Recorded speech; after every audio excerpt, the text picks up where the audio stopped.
my name is Rob Clark. I'm the Director of Communications and Community Relations for Michigan Sugar Company. So raise your hand if you think you know 5 things about Michigan Sugar Company. Yeah. Just 5, just 5. Yeah. Just 5. Okay, very good. So by the time I'm done with my presentation, you will know at least 20 things about Michigan Sugar Company. Why is that important? I'll tell you why. Number 1, Michigan Sugar Company is the second largest employer in Bay County. Did everyone know that? Yep. Yeah, and we'll get into how many employees we have, but and we've been around for a long, long time. Okay, so I'm joined today by Alissa Kane. Alissa, stand up. Alissa is our archivist and historian at Michigan Sugar, and she's going to be in the fall heading off to Tennessee, to Murfreesboro, where she'll be attending Middle Tennessee State, right? To get your master's degree in public history. So, and I have launched a campaign to see if we can get her back. Right? And she comes up, she's amazing, and she has done just a fantastic job chronicling our history and making sure that it's kept safe, so we don't forget that history. But I'm the present, so the first part of this presentation today, we're going to talk a little bit about Michigan Sugar Company today. Then Alissa will come up and she will give you the history all the way back to the start of the company. Sound good? All right, very good. So here we go. 20 questions, and this is an audience participation. Okay? Yeah. Question number 1. In what year was Michigan Sugar Company founded? Raise your hand if you think you know. Yes, sir. 1901. 1901. That is a really good guess. 1906 for Michigan Sugar Company. And I think Alissa will touch on this, but there was at one time in this area numerous sugar companies. And in 1906, 6 of those companies came together and formed the Michigan Sugar Company. Okay? And Alissa will tell you more about that. So good guess. That was well done. Okay, the picture on the top here, that is Michigan Sugar Company's headquarters since 2016 at Uptown Bay City. Our corporate headquarters are at 122 Uptown Drive, Suite 300. A beautiful office. If you ever get a chance to stop by, come in, ask for me, I'll show you around, and you'll be very impressed. We're very proud of our headquarters. A couple other pictures from inside. We have beet processing factories in Michigan. Who can tell me where those are located? Yes. Go ahead. South Euclid? South Euclid, yep. South Euclid in Bay City. Who's got another one? Seaboing, good. Yes. Caro. Croswell. And Croswell. Good. So there they are, Bay City, Caro, Croswell, and Seaboing. Yeah. So here's our Bay City factory. And who can tell me what those big piles of brown stuff are? Yeah, sugar beets. I just think that's so impressive. They're covered. Yeah. They're not covered, no. There's an aerial of our Caro factory. They look like they're covered. Yeah. Yep. And Alissa will give you the background on when all these factories were built. I will just tell you this. There's our Croswell factory. You see the beet piles? And there's Seaboing. Our sugar beet factories are they're probably the oldest in the United States. So it takes a lot of money and dedication to keep them running year in and year out. All right. Now the questions are going to get a little harder. Who is the president and CEO of Michigan Sugar Company? Mark Flagenheimer. Wow, this guy up front knows a lot. He works there. Oh, he works there. Cheater. You're at a disadvantage. Cheater. We're employed. Mark Flagenheimer. That's a picture of Mark. And Mark is the 3rd generation of Flagenheimers to be involved in the company in a leadership position. His father, Albert, Ernest, his father, ran the company for many years, and his grandfather, Albert, also was chairman of the board. Is that right? For a while? Yeah. Michigan Sugar Company is governed by a 13-member board of directors. Can anyone tell me who our chairman is? Oh, I got you stumped. All right. Richard Gerstenberger. He's a grower from Snover out in Sanilac County. And Richard was just 2 months ago installed as the new president of the American Sugar Beet Growers Association. So he actually does a lot of traveling to Washington to meet with lawmakers and to meet with industry representatives, but just a fantastic guy and one of our many growers. How many employees does Michigan Sugar Company have? These are year-round employees. 560. That's a good guess. That is a really good guess. We have 750 year-round employees. Who knew that? Did you guys know that? Nobody knew that. Yeah, Trevor knows all this stuff. Yeah. So 750 year-round employees. And how many seasonal? These are additional seasonal employees that we bring on throughout the year.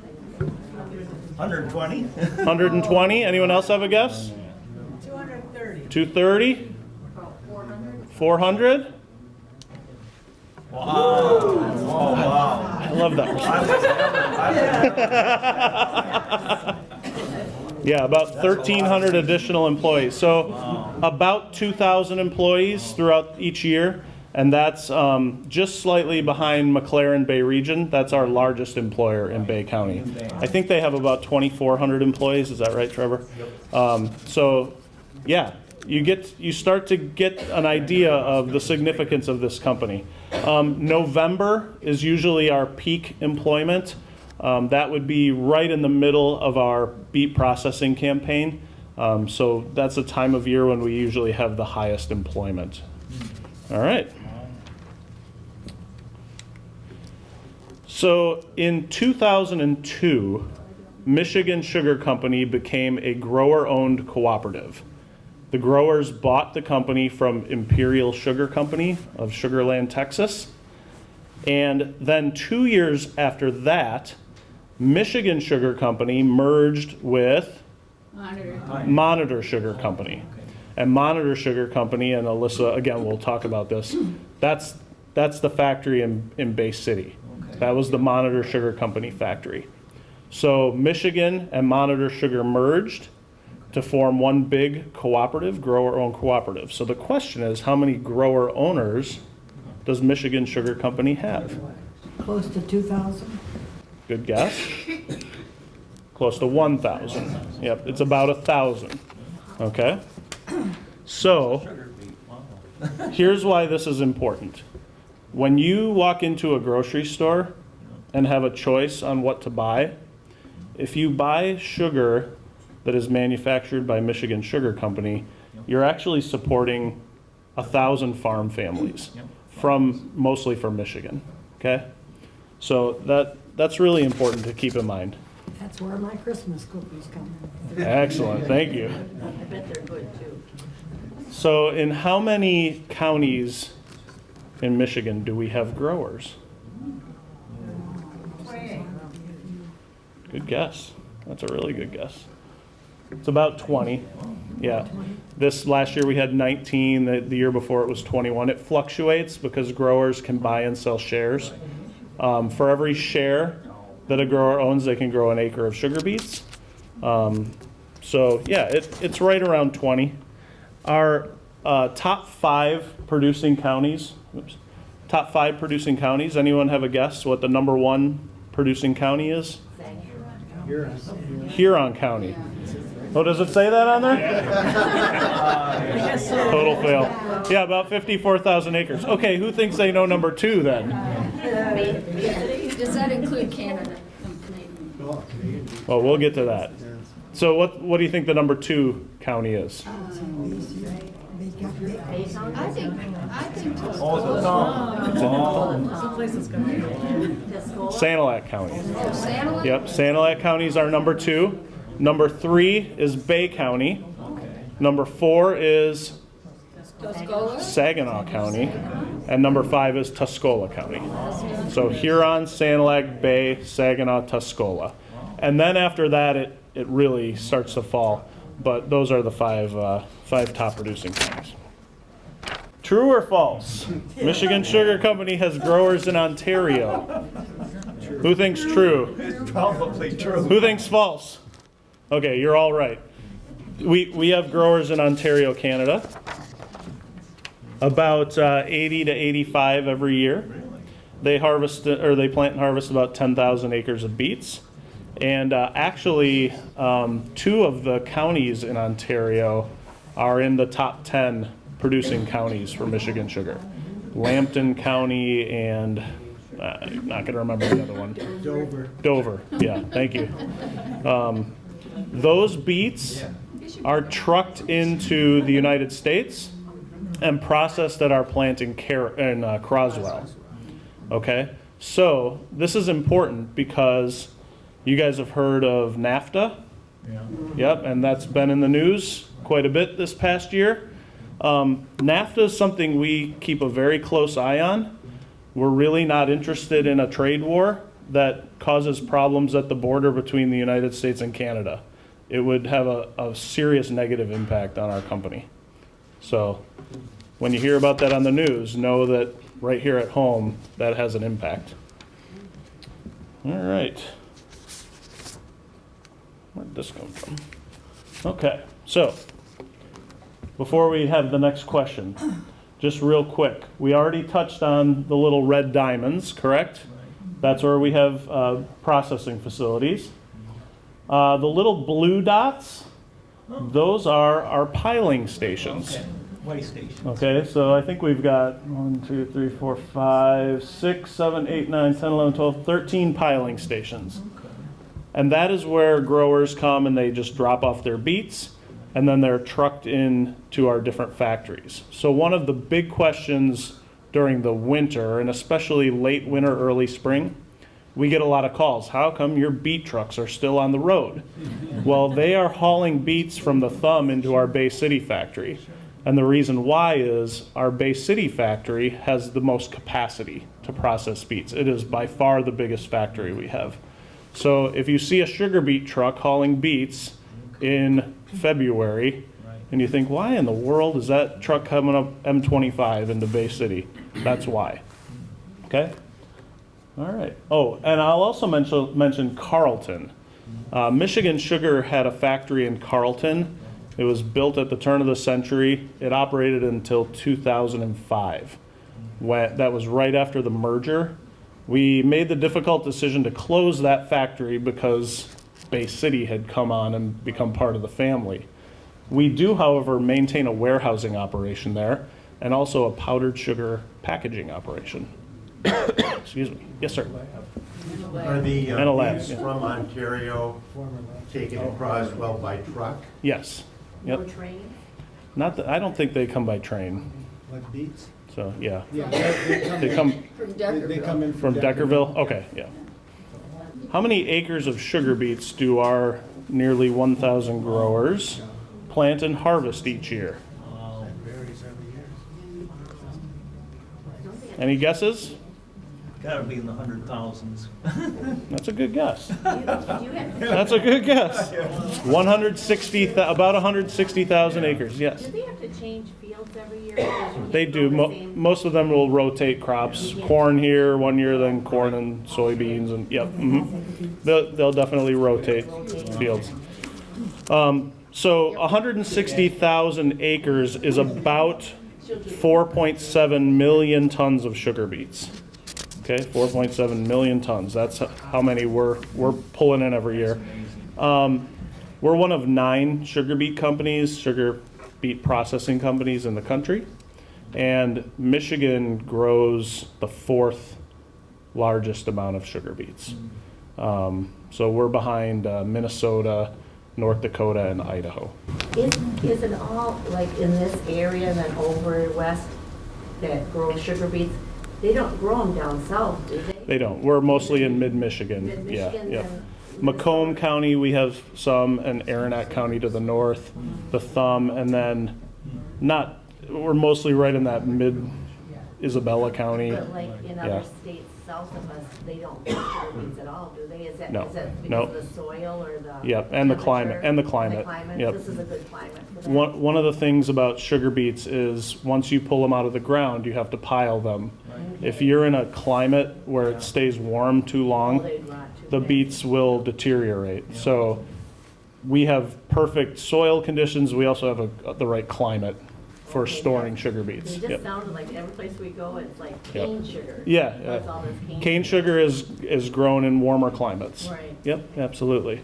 And actually, earlier this year, we had a team from the Ukraine come over to study some of the things we do. They have very similar growing and piling conditions that we do. So, yeah. Yeah, when it freezes in the winter, that's not a bad thing. When it gets nice and cold. Talk a little bit about records here. In 2015, our company set a record yield. How many tons per acre did we harvest that year? 30? Wow, that's a good guess. 31.64. And yes, we measure very precisely, 0.64 tons per acre. And you can see some of the other recent years that we had. So, true or false? Sugar is extracted from the beet by squeezing the beet. I don't think so. Who thinks you squeeze the beet? Yeah, that's what you told me. I don't think so. There you go. That's false. That's false. The sample. Yeah, that's false. We actually slice the beets and we make little French fry looking things called cassettes, okay? And then we process those and extract the sugar. But a lot of people, when they come into our factory, and we do offer public tours now, they come in and they say, so where do you squeeze the beets? Well, they're not like oranges. So on that note, I would encourage all of you, starting in September, we will offer our second year of public tours of our Bay City factory. It is a phenomenal tour. Alissa isn't going to be doing those tours this year, but she does them now, and she, wrote the script, knows everything about that factory. Maybe spring break or something. Yeah, exactly. Come back and give us a tour. Yeah, but she just does a phenomenal job, and it's really interesting to go in and see this operation. It is STEM. You've heard of STEM? Yeah. It is STEM all the way. It's science, it's engineering. It's amazing. So I think you'd be very impressed. So you can go to our website, which is just michigansugar.com, and starting in July, we'll begin to have slots for our tours in the fall. Okay, and those will continue all throughout our processing campaign, which usually ends in February or March. The processing, is there a cooking process? There for is. this? There is a cooking process. I thought there was. Yep. So how many tons of sugar beets are processed each day at our 4 factories? Tons per day.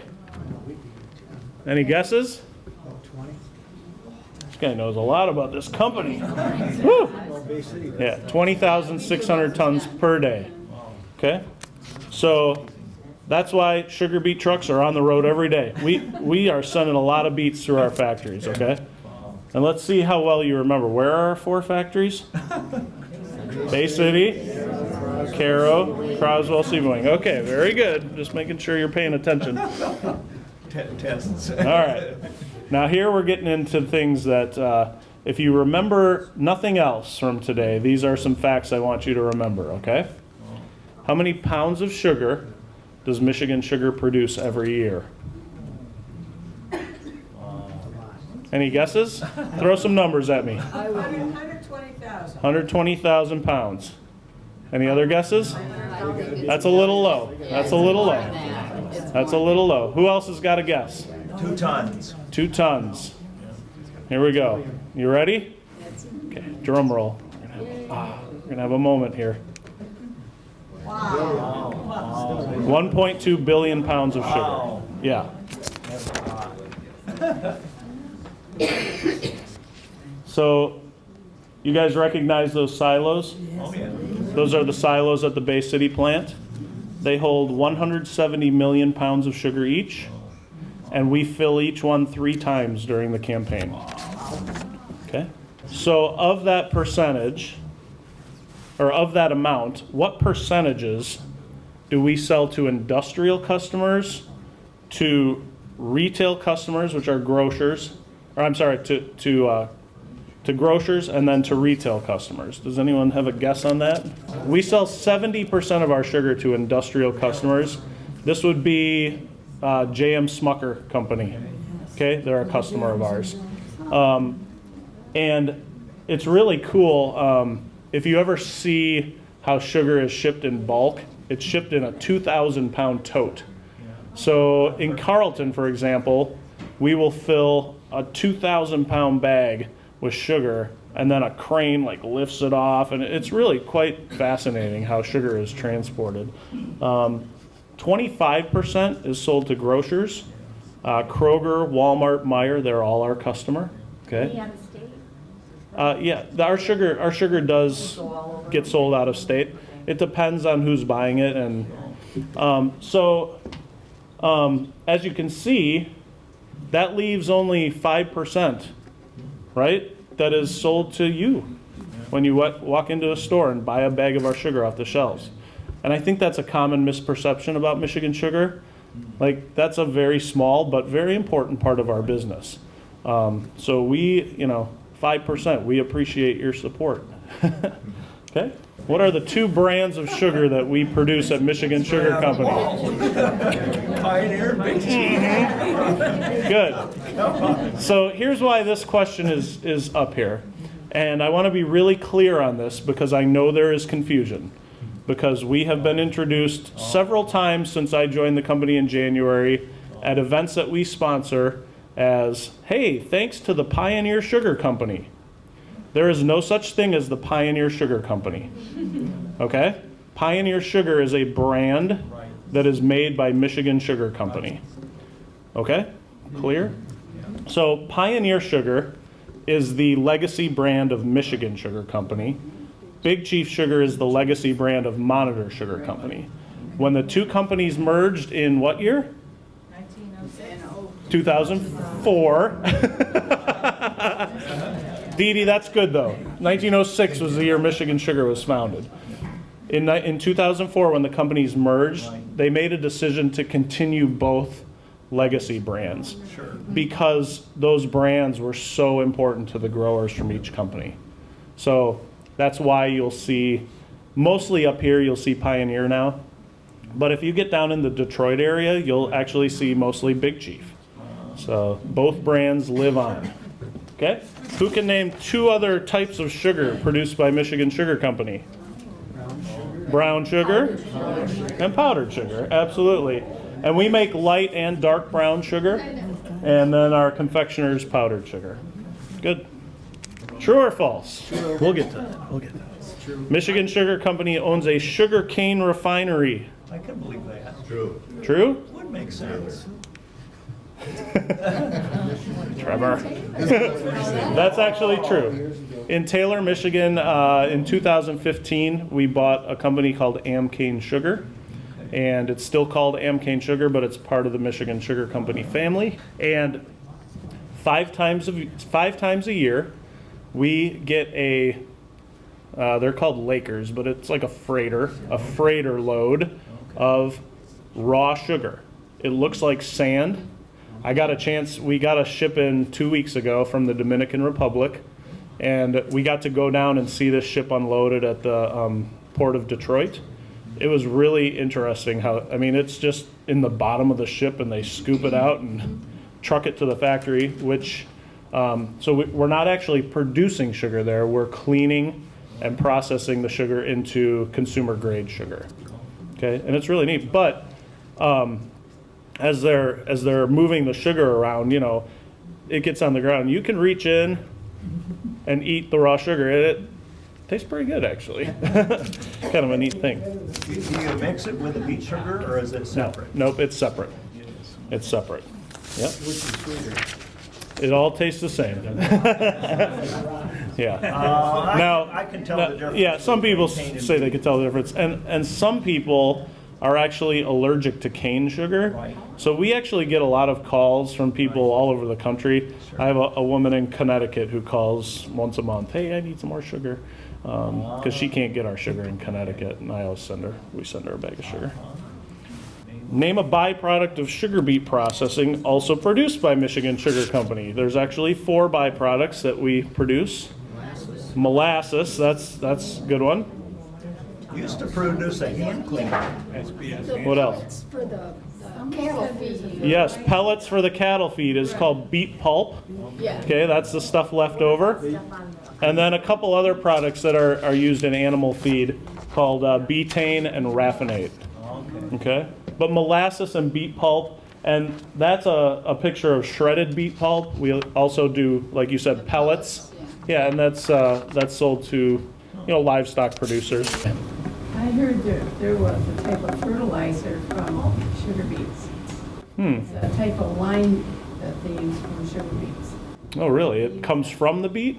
Yeah. Because we do put lime. We put lime on our beet piles, and that helps to deflect the sun to keep the piles cooler.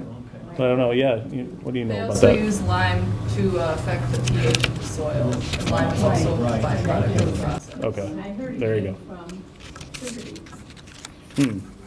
I don't know that lime is in sugar beets, but I think there is a relationship there. You might be right, though. They used to make a hand soap, they still do that anymore? Yeah, there used to be a hand cleaner. Like a sugar hand cleaner? Made a big can there. SBS it was called. Really? SBS? Oh, I'll have you heard of that? No, I haven't either. I'd love to get a jar of that, though. Wouldn't that be cool? Used to come in big cans. How long stopped ago? making it- They stopped making it when, Back in the 80s. 80s? Okay. Maybe 70s. Yeah, I used to they- have it at work. Cool. they stopped making it when they were bought out by one of the big, other Okay. outfits that. Was this produced- Monitor Sugar that made it? It might have been. Might have been Monitor Sugar. Yeah. Yeah. I'd love There was a to hand see a cleaner. jar of It that. had a grit with it and Sure. everything. Not bad. Not bad. Okay.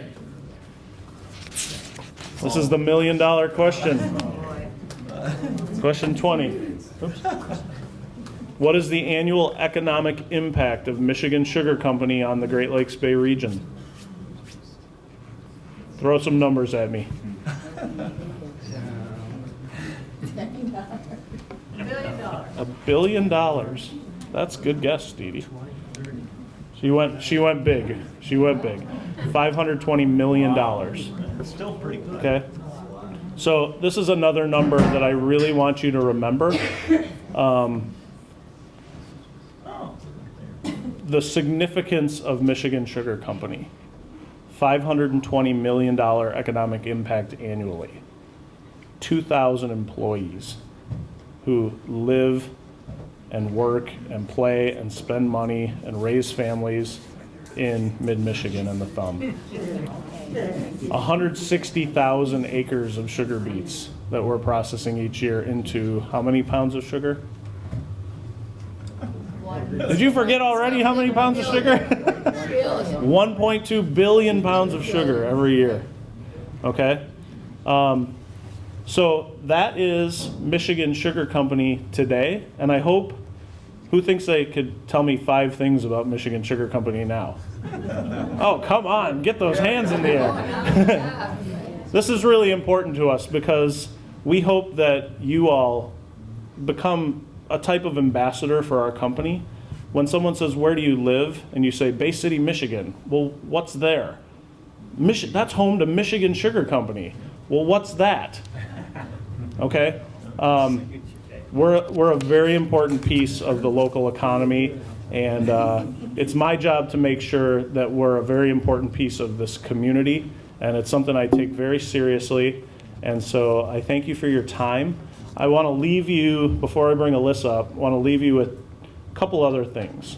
One, taped to your, or stuck to your chair behind you is my business card, okay? If you ever have questions, if you ever have a need for sugar to be donated for a good cause, I'm the guy to call, okay? We donate 65,000 pounds of sugar every year to good causes. Okay, we did a big load of sugar to the rescue mission, Good Samaritan Rescue Mission, earlier this year, and they use it to bake pies and sell pies to raise money for their organization.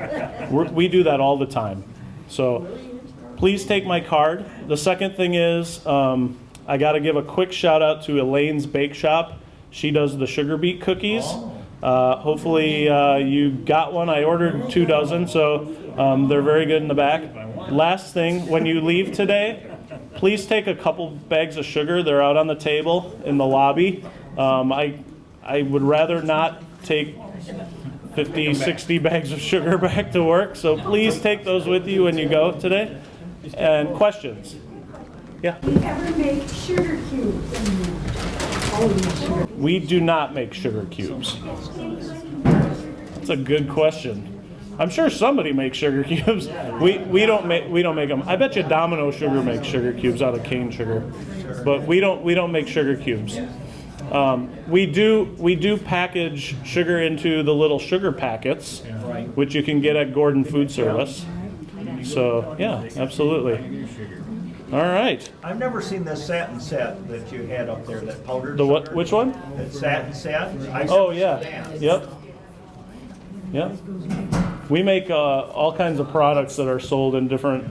I've seen the different, other ones, but I've never packages. seen satin set. That must be a thing for a commercial bakery. Yeah, it is. Yep, that's all commercial stuff. So, all right, very good. Thank you so much. And you want to take 2, 3 minutes, or are we good? Keep going. All right. Then please help me welcome Alissa Kane. Okay.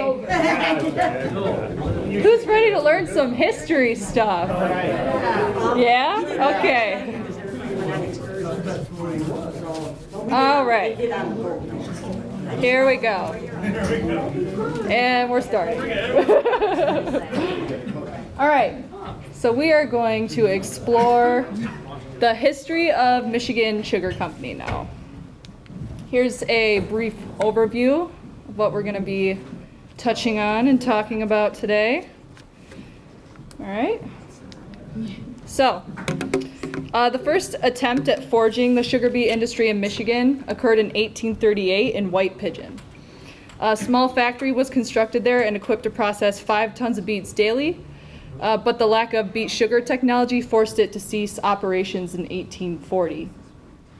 Lucius Lyon, a White Pigeon farmer, is noted as one of the first to experiment with planting sugar beets. This, along with the factory, was not a success, and he dropped the venture.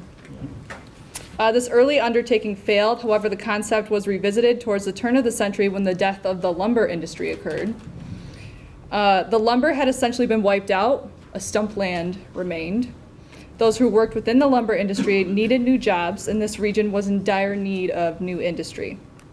In addition to this, the cost of importing sugar had become much too high, and as a result, advancing the industry within the U.S. became a more lucrative prospect.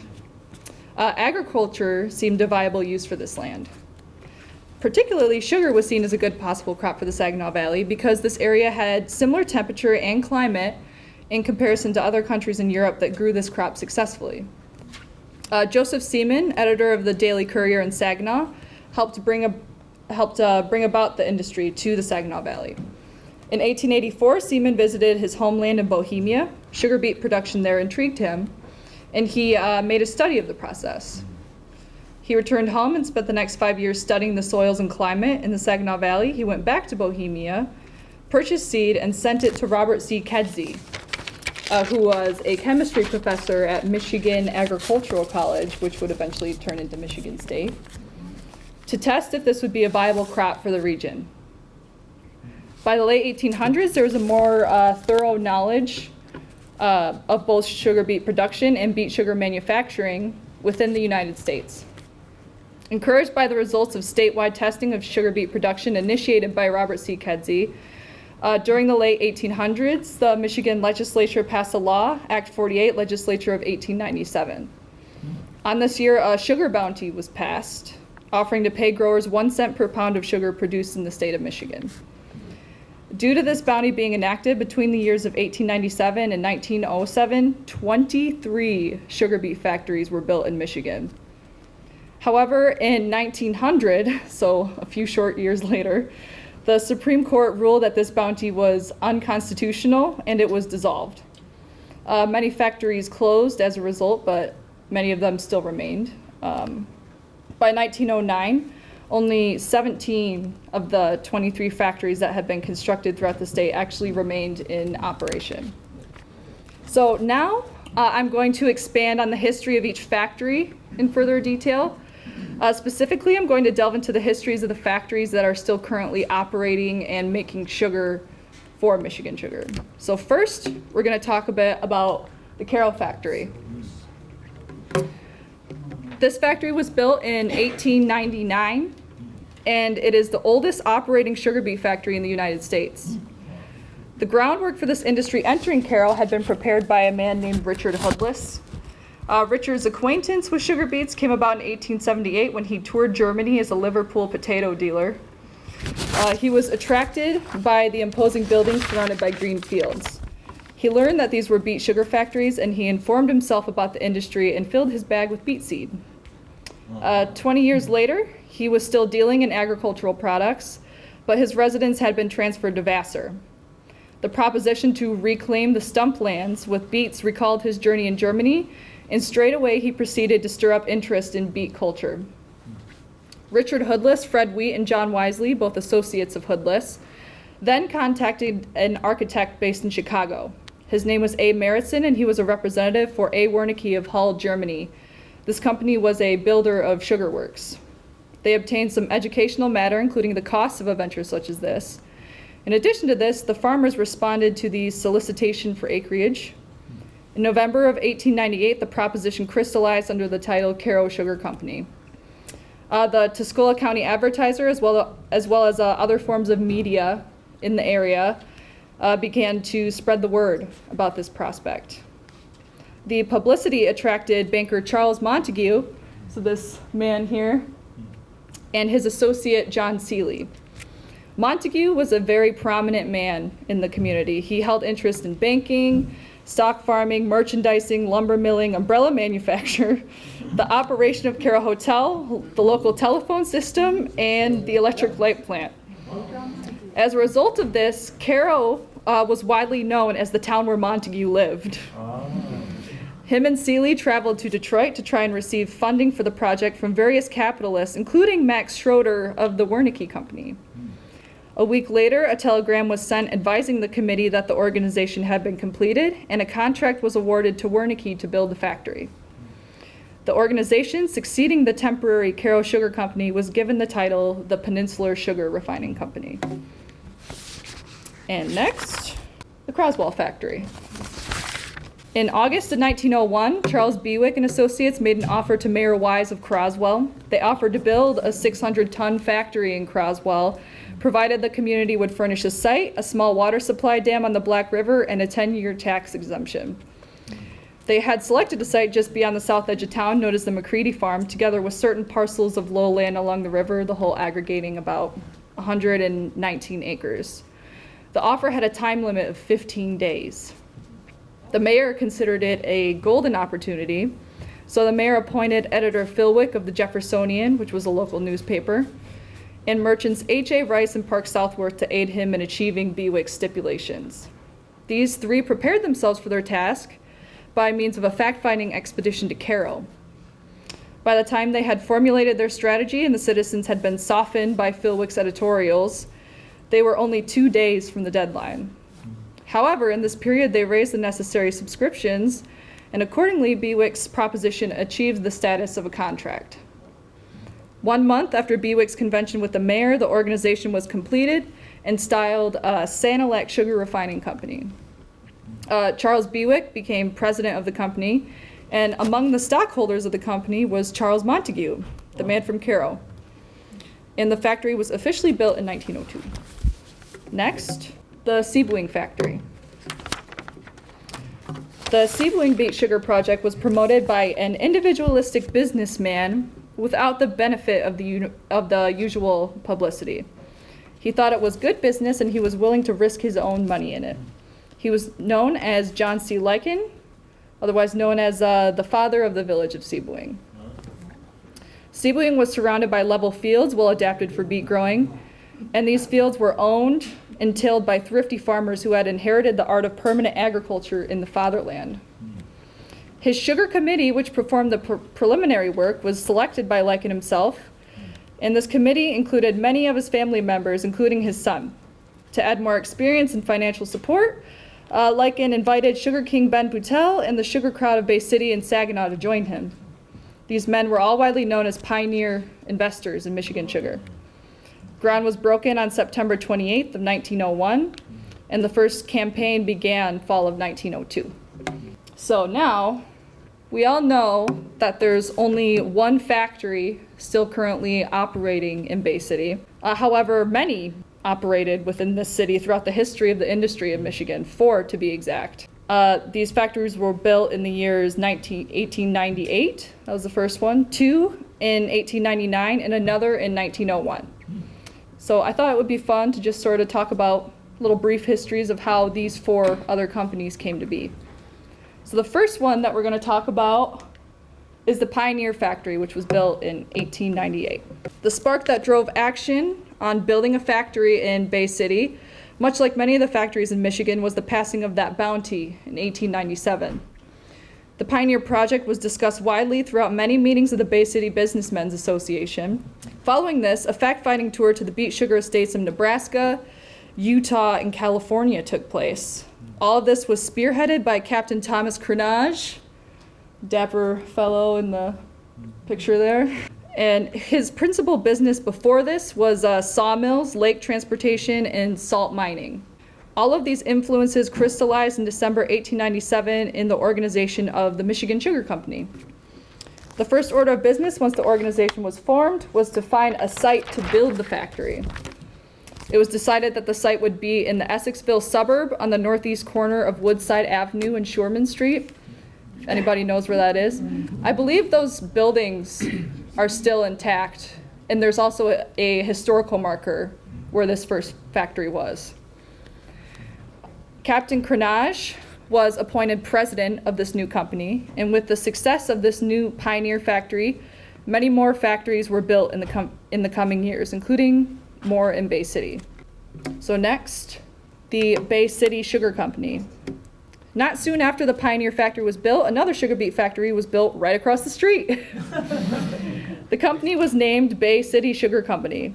The idea for this company was conceived by lumberman Worthy L. Churchill and his friend Mayor Gilchrist, both of Alpena. Churchill became president of the company once it was officially created.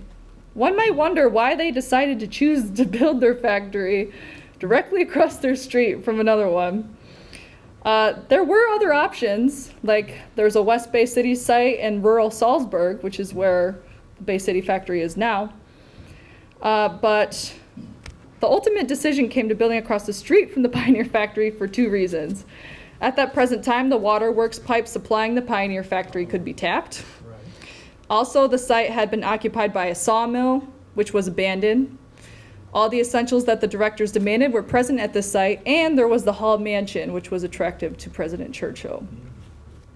Soon after this factory was built, Michigan Sugar and Bay City Sugar Company realized that quite literally, there was nothing separating them other than a fence and a narrow strip of land called Shorman Street. Both companies began to see the advantages of merging their efforts rather than being in competition with one another. So in 1903, the fence between the 2 factories was removed and a hyphen added to announce the amalgamation of the Bay City Michigan Sugar Company. Under new management, the smaller 400-ton factory, which was the Pioneer Factory, was operated through the 1905 campaign, and then it was shut down while all the acreage went to the larger 600-ton factory. President Crenage retired in 1903, and his post was taken by Worthy Churchill of the Bay City Factory. This company was one of the 6 that merged in 1906 to become the official Michigan Sugar Company. So next, the West Bay City Sugar Company. The West Bay City community suffered disappointment when Worthy Churchill selected Essexville, the Essexville site for his sugar factory in preference to the one that they offered. However, the momentum for establishing a factory of their own rolled on. There was still a large surplus of lumber capital which sought an outlet, especially while the state bounty enacted in 1897 remained in contention. The West Bay City project was the idea of Mendel J. Biley, a realtor and lumberman, man right there. This site was on Roy Street and had river frontage. The river offered the three important services of transportation. Water supply and sewage disposal were the three important services of transportation that this site offered. The West Bay City Sugar Company was organized in 1898. In February of 1899, the contract for building the factory was awarded to Bartlett, Hayward and Company of Baltimore. Thus, the factory came to fruition. This factory closed in 1941 with the coming U.S. involvement in World War II. In addition to this, they were unable to compete with the only other operating factory in Bay City at the time, which was located at rural Salzburg, which is the current factory that's still here today. Later on was named Monitor Sugar, of course. And so, the Salzburg factory, a fourth sugar beet factory, eventually became a possibility as well. The three other Bay City sites, the two in Essexville and one in West Bay City, had been chosen respectively by Captain Crenage and by timbermen Churchill and Biley. When these men were looking for sites to build these other three factories, Alex Zagelmeyer proposed the Salzburg site every single time. He was no seafarer or timberman, so his opinion might not have been taken very seriously. However, when a fourth factory was in the works, an unbiased third party was chosen to pick the site. Technologist Alois Volter, fresh from Austria and free of local traditions and prejudices, undertook the selection of a sugar factory site and aligned himself with Zagelmeyer's project. Volter was highly experienced in the sugar industry in Europe. In fact, he had 25 years of experience being superintendent of 4 Austrian sugar beet factories, 2 of which he had himself designed. He came to America in the spring of 1899 and was the superintendent of Churchill's Bay City factory for a time. He was eventually replaced and was seeking new ventures in the industry as a result of this. Volter was an able sugar technologist and skillful salesman. In 1900, with the help of German-speaking neighbors, he was able to revive interest in the Salzburg project. Volter propounded that the sugar beet industry was in fact an agricultural industry, and that the interest displayed by farmers was necessary for the success of the venture. Volter urged upon the farmers the importance of participating in a cooperative project, which he proposed to organize on the plan widely followed in Germany.